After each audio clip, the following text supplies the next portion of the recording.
Bonjour à tous, bienvenue dans cette nouvelle vidéo In Academy, dans cette série où on travaille nos algorithmes. Donc on est encore une fois sur CodeWars, comme je vous ai dit, cette plateforme qui vous aide à travailler les algorithmes et qui vous aide vraiment à pratiquer. C'est vraiment par la pratique, la pratique, la pratique que vous allez pouvoir comprendre comment fonctionne un algorithme, comment le mettre en place, comment résoudre plus facilement des algorithmes et être à l'aise avec cette pratique qui est si importante lorsqu'on est développeur web. Donc aujourd'hui, on va encore faire un algorithme niveau 8. Donc ce sont les plus faciles, mais si vous regardez la vidéo, c'est que vous êtes en train de commencer à apprendre, à vous former au métier du développement web. Donc on commence par les niveaux les plus simples, forcément. Alors, comme je vous dis à chaque fois, moi j'aime travailler en anglais, donc je laisse encore en anglais l'instruction, d'accord? Vous pouvez bien sûr sur Google traduire en français, ceux qui sont plus à l'aise, d'accord? Pour être sûr que tout le monde comprend, parce que c'est vrai que c'est dur de traduire un algorithme quand on ne le comprend pas, quand on ne comprend pas l'explication, du moins, de ce qu'il faut faire.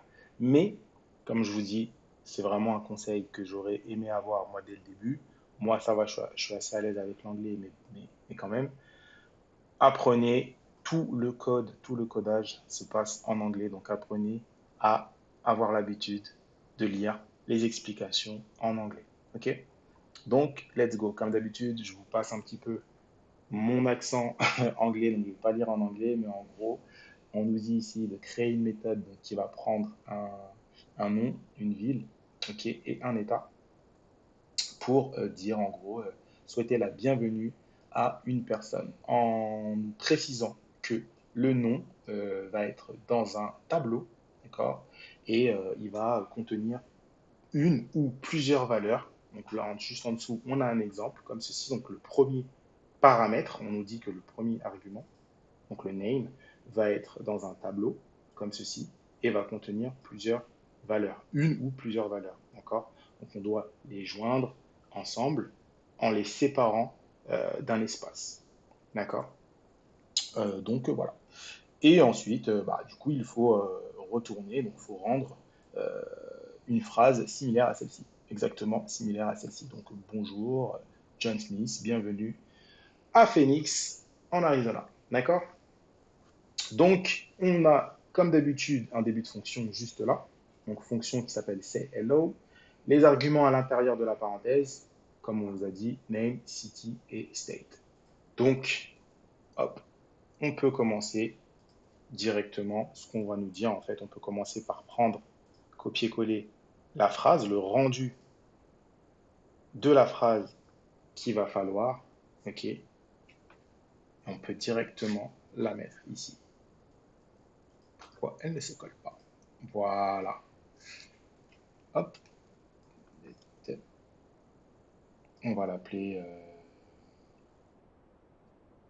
result égale.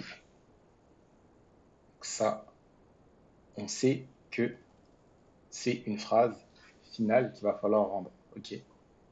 Donc ensuite, on va juste venir ici modifier le nom, le name, la ville et l'état. OK. Par exemple, ici, ça va être la ville. Donc pour le mettre en paramètre, tout simplement, il suffit de mettre l'argument juste ici. Pareil avec l'état. Hop, on met state. En faisant ça, en mettant là le dollar plus les crochets, en faisant ça, on s'assure que la valeur qui sera attribuée ici, elle sera écrite juste là. D'accord? Voilà. Pour le nom, on se souvient donc de l'énoncé. Dans la consigne, on nous disait que ce sera un tableau, ok? Et que dans ce tableau, il y aura peut-être, possiblement, plusieurs valeurs. Donc on est obligé de créer une autre variable, juste ici. On va l'appeler name, la variable. Et qu'est-ce qu'on va faire? Alors, vous avez un site très très très important qui s'appelle MDN. Voilà. Hop. Donc MDN, c'est un site où vous pouvez voir. toutes les fonctions qui existent que vous pouvez utiliser. Ici, nous, on a une fonction qui s'appelle join qui va pouvoir agir sur les arrêts. Ici, vous avez l'explication exacte de ce que fait cette fonction. Donc là, ça agit sur les arrêts. Et vous pouvez l'essayer directement avec un exemple. OK? Donc, imaginons que là, ce soit des noms, par exemple, des names. On va mettre par exemple Thomas, Laure et Bruna, par exemple. Hop, voilà. Juste ici, vous avez les console log qui va s'afficher juste là. D'accord? Donc, si on fait un run tout simplement, ça sort le résultat sous forme de string avec des virgules. Nous, ce qu'on veut, c'est que ce soit séparé. D'accord? Donc là, sur la deuxième ligne, on voit que c'est tout attaché, qui correspond à ce console log là. D'accord? Donc, si on fait le test et qu'on rajoute un espace, on voit ici que ça a été séparé. Et on voit que c'est bien ça que nous, on a besoin. D'accord? Donc, on va le faire juste ici. On prend l'argument, donc name.join, et on n'oublie pas de mettre l'espace. OK? Donc, juste ici, on va le remplacer par quoi?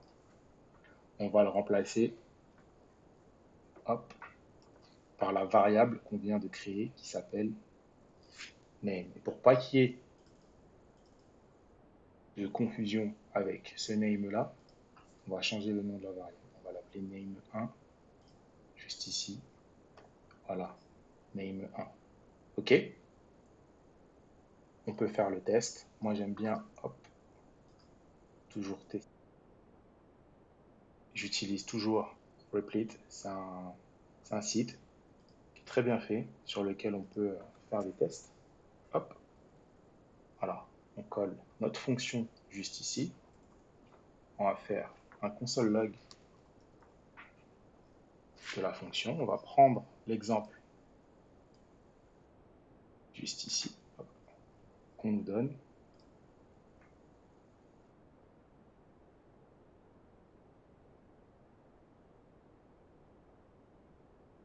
Et on appelle bien évidemment notre fonction. Et à l'intérieur, on place, à l'intérieur des parenthèses, bien évidemment, on place nos arguments. OK? Pour voir l'exemple. Sur notre fonction, on n'oublie pas le return. Donc on va retourner quoi? On va retourner le result, parce que c'est cette phrase-là que nous, on veut. D'accord? Result. Voilà. On peut faire run. Et voilà. Hop. C'est parce qu'on a laissé les parenthèses. Pourquoi ça n'a pas fonctionné? Parce qu'on a laissé les guillemets. Quand on utilise le, quand on utilise donc le dollar avec les crochets comme ça, c'est des backtips qu'il faut mettre. Hop. Les backtips, c'est le set, contrôle 7 qu'il faut mettre. Hop. Voilà. Là, on peut refaire run. Et là, ça va fonctionner. Donc, hello John Smith, welcome to Phoenix, Arizona. Et là, ça fonctionne. OK? Donc, on va hop, rajouter ici les backtips. Voilà. Voilà. Hop. Et on n'oublie pas le return. Donc, return result. Voilà. Et là, on peut faire le test. Parfait. Donc, c'est passé. On peut faire attempt. Et voilà. Donc, on a validé. Là, vous voyez tous les tests qui ont été faits. OK? Donc, c'est bien validé. Merci à vous d'avoir choisi cette vidéo et d'avoir suivi surtout cette vidéo. On se donne rendez-vous pour plus de conseils sur InAcademy et on se retrouve dans une autre vidéo pour encore travailler notre algorithme. Merci à vous.